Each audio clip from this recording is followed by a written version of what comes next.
જય માં સોનલ વીઆઈપી કપડાં પહેરીને અમે બધા થઈ ગયા હતા રેડી। પછી આપણે નીકળી ગયા માતાજીના દર્શને અને અમે આવી ગયા હતા ખોડલધામ ખોડિયાર માતાજીના દર્શન કરવા માટે।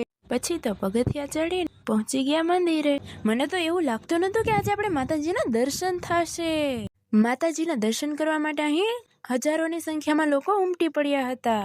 ભીડ આટલી હતી કે આપણે દર્શન ઝડપથી કરવા પડ્યા। પછી તો આપણે મંદિરની બાજુમાં આવેલા ગાર્ડનનો વ્યૂ જોઈ લીધો, બહુ મસ્ત હતો। અને પછી અમે આવી ગયા ગેટ પાસે જે બગીચો હતો એમાં, અને અમને લાગી ગઈ હતી ભૂખ, તો અમે બેસી ગયા નાસ્તો કરવા માટે।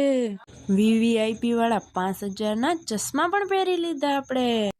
અને અહીંયા તો સિક્કા નાખો એટલે જાદુ જોવા મળે છે, એટલે કે સિંહ બોલતા હોય એવું લાગે છે। મેં તો આવા લીલા પીળા ઝાડવા પહેલી વાર જોયા છે। પાર્ટ 2 જોવા માટે કમેન્ટ કરો।